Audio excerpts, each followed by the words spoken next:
নমস্কার বন্ধুরা। হিন্দু ধর্মে ভগবান কৃষ্ণকে একজন ঐশ্বরিক পথপ্রদর্শক হিসেবে সম্মান করা হয়, যিনি ধার্মিক জীবনযাপনের জন্য জ্ঞান এবং দিক নির্দেশনা প্রদান করেছেন। তার শিক্ষাগুলো প্রায়শই সময়ের চক্রাকার প্রাকৃতিক এবং এই ধারণার উপর জোর দেয় যে জীবন উভয় চ্যালেঞ্জ এবং সমৃদ্ধির সময় নিয়ে গঠিত। বিভিন্ন গ্রন্থ এবং ঐতিহ্য অনুসারে কৃষ্ণ কিছু লক্ষণ উল্লেখ করেছেন যা কঠিন সময়ের সমাপ্তি এবং ভালো দিনের আগমনে নির্দেশ করে। এখানে ভালো সময় আসার আগে ভগবান কৃষ্ণের দেওয়া 6টি লক্ষণ। নাম্বার 1, ধর্মের প্রত্যাবর্তন। কৃষ্ণ উল্লেখ করেছেন সবচেয়ে উল্লেখযোগ্য লক্ষণগুলির মধ্যে একটি হলো ধীরে ধীরে ধর্মের পুনরুদ্ধার। যখন ধার্মিকতা আবার সমাজে উঠতে শুরু করে, এটি একটি শক্তিশালী ইঙ্গিত দেয় যে আরও ভালো সময় দিগন্ত রয়েছে। মানুষ স্বার্থপরতা ও প্রতারণার যে ন্যায় সত্য ও করুণাকে মূল্য দিতে শুরু করবে। সম্মিলিত চেতনা ও পরিবর্তন আরও শরীর ও সমৃদ্ধি যুগের ভিত্তি স্থাপন করবে। নাম্বার 2, আত্মাধিকতার জাগরণ। কৃষ্ণ শিক্ষা দেন যে মানুষের মধ্যে আত্মাধিক সচেতনতা এবং ভক্তি বৃদ্ধি সামনের ভালো সময়ের লক্ষণ।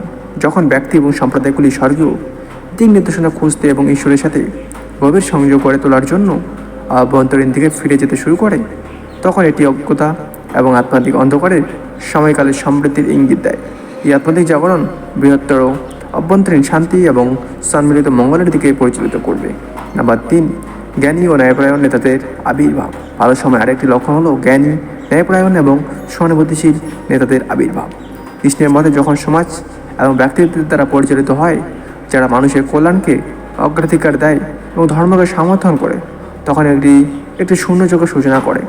এই নেতারা ইতিবাচক পরিবর্তনকে অনুপ্রাণিত করবে, বৃদ্ধির সুযোগ তৈরি করবে এবং ন্যায় বিচার প্রতিষ্ঠা করবে, যা ব্যাপক সমৃদ্ধির দিকে পরিচালিত করবে। নাম্বার 4, ঐক্য সহযোগিতার উত্থান। কৃষ্ণ একতা ও সহযোগিতার গুরুত্বকে সুসময়ে অগ্রদূত হিসেবে জোর দিয়েছেন। যখন লোকেরা তাদের মত পার্থক্যকে দূরে সরিয়ে দেখে এবং পারস্পরিক সম্মান বৃদ্ধির জন্য সাধারণ মঙ্গলের জন্য একসাথে কাজ করে, তখন এটি একটি নিশ্চিত লক্ষণ যে সমৃদ্ধির সময় ঘনিয়ে আসছে। এই ঐক্য সামাজিক সমৃদ্ধি, অর্থনৈতিক সমৃদ্ধি এবং সার্বিক অগ্রগতি আনবেই। নাম্বার 5, দুর্নীতি ও অন্যায়ের অবসান। কৃষ্ণমতে দুর্নীতি, অবিচার এবং নৈতিকতার পতন আসন্ন শুভ সময়ের একটি গুরুত্বপূর্ণ লক্ষণ। যখন অধর্মের শক্তি ধীরে ধীরে হ্রাস পায় এবং সত্য ও ন্যায়পরায়ণতায় বিজয়ী হতে শুরু করে, তখন এটি ইঙ্গিত দেয় যে পৃথিবী আরও ন্যায়সঙ্গত এবং সমৃদ্ধ যুগের দিকে এগিয়ে চলেছে। এই পরিবর্তন একটি পরিবেশ তৈরি করবে যেখানে সততা এবং সত্যতাকে মূল্য দেওয়া হয়, যা একটি আরও ন্যায়সঙ্গত সমাজের দিকে পরিচালিত করবে। নাম্বার 6, শান্তি ও তৃপ্তির উপস্থিতি। পরিশেষে কৃষ্ণ শিক্ষা দেন যে সমাজে শান্তি ও তৃপ্তির উপস্থিতি একটি স্পষ্ট লক্ষণ।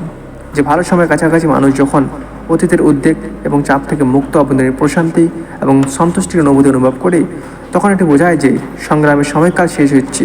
এই শান্তি ব্যক্তিগত সামাজিক উভয় স্তরে উদ্যাসিত হবে, যে সুখ ও পরিপূর্ণতার সময় নিয়ে যাবে।